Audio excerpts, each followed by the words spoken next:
Michael, the news today that while they're struggling on the pitch, they've got a decision to help the club go forward. Jason Ryles, the new coach. The new coach, Parramatta Eels, the search is over. They've looked at this for the last 6 weeks since they parted ways with Brad Arthur, and Jason Ryles has got the job. And I don't think many people are surprised by this. I think Jason Ryles has been considered the coach in waiting since Cameron Ciraldo took the job at the Bulldogs, that he'd be the next one in line. He's obviously got a pretty impressive resume, and in the end, the decision was between him, Josh Hannay and Dean Young, and the Eels have decided to hand him a 4-year deal. So, well, they must have been considering someone else for it. Because, I mean, I heard the same thing 4 or 5 weeks ago. It's Jason Ryles' job. And it took him this amount of time to make the decision. And everyone on the weekend was saying, when's the decision going to come? So it obviously can't. Well, they waited till after the round. They wanted to obviously play the game on Thursday night. They knew Friday night Josh Hannay was involved. Saturday you had Jason Ryles involved, and Dean Young yesterday. So they were the 3 candidates. They wanted to make sure that they were respectful to them and executed. And one thing that they wanted to do was make sure this was done respectfully. And to do that, they told Jason Ryles yesterday. They gave, I think Jim Sarantinos, the CEO, called Jason Ryles. He was mowing his lawn on the south coast, got the deal done. They actually met with Trent Barrett, the club, to let him know that he wouldn't be continuing as head coach. They nutted out a deal only yesterday, the deal that was done with George Mimas, Jason Ryles' agent, all yesterday.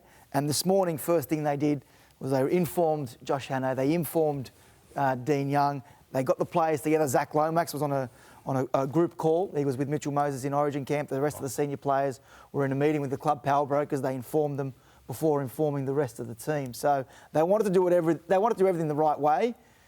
And now here they are. They've got an appointment, and Jason Ryles gets started next season with what is a pretty good roster. And it was told to him, like, I think his agent, George Mimas, said to him, this is the Broncos of the West. That was how it was sold to him. If you can get this club right, which is interesting, because when the Broncos would have started 36 years ago, they would have been sold as potential Parramatta of Brisbane, and that's how things have panned out over the last 3 decades. They've been a dominant force. But the Eels have got so much potential as a club. I agree the roster is top-heavy.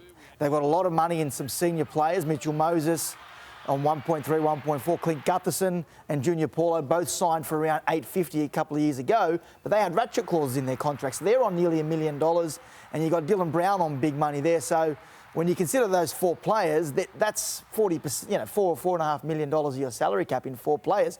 So that then restricts what you can do with the rest of your squad, and that's the frustration at the moment.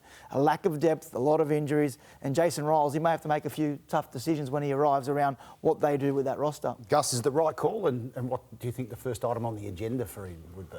Well, of all those that are available that have not coached first grade before, he certainly comes with a strong resume. I've known Jason Ryles for a long time. Actually had the pleasure of coaching him at Origin level, and I've kept in touch with him for a long period of time. Perfect apprenticeship under Craig Bellamy down there. He's also had a lot of time with personal development just away from the Melbourne Storm. He's coached in rugby. He's been overseas. He's a player. He's a gentleman who's really tried to educate himself on the craft of coaching and also in delegating other roles. Jason Ryles has been a great right-hand man for Craig Bellamy. He was brought on by the Roosters and spent some time there with them under Trent Robinson. Now he's in the head coach role. He's going to have to find his own assistant coaches. He's going to have to find someone who's been as loyal and as good to him as what he has been to Craig Bellamy. You know, it's a great opportunity for him. It's a big club. We know it is. It could be the biggest in Australia if they get it right. But there's a long way to go and a lot of work to do, and he's going to need a lot of help. One thing that stood out in my conversations with people at Parramatta is a view that they're probably very heavy in the forwards, that they've invested a lot of money and the number of players into the forward pack. And obviously there's Junior Paulo, Regan Campbell-Gillard, Madison, Sean Lane, Hopgood. There are a lot of players there that are on decent money, but also on the flip side, they probably haven't got the depth in the back line, right? But the big question is going to come. November 1, Clint Gutherson, the skipper, he's a free agent. So the first real big decision for Jason Ryles will be, what do you do in the coming months with your captain? Is that part of,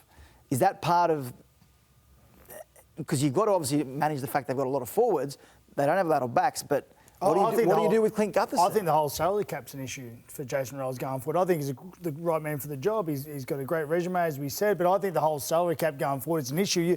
You spoke about those 4 players. You add Regan Campbell-Gillard, there's well over $5 billion within 5 players. Now, I imagine, as you said, that's probably pretty top-heavy. Some of them players, Regan Campbell-Gillard, Junior Paulo, they were rep players 2 or 3 years ago. They're probably past that now, so you think they're probably coming towards the back end of their career. he's got some big decisions going forward, and Gutho's going to be a big one. Gutho's the heart and soul of that side. We know that. And Gutho's going to come towards the back end of his career too. He's going to want what he's worth. You know, and is he going to be willing to stay for less so they can sign other players?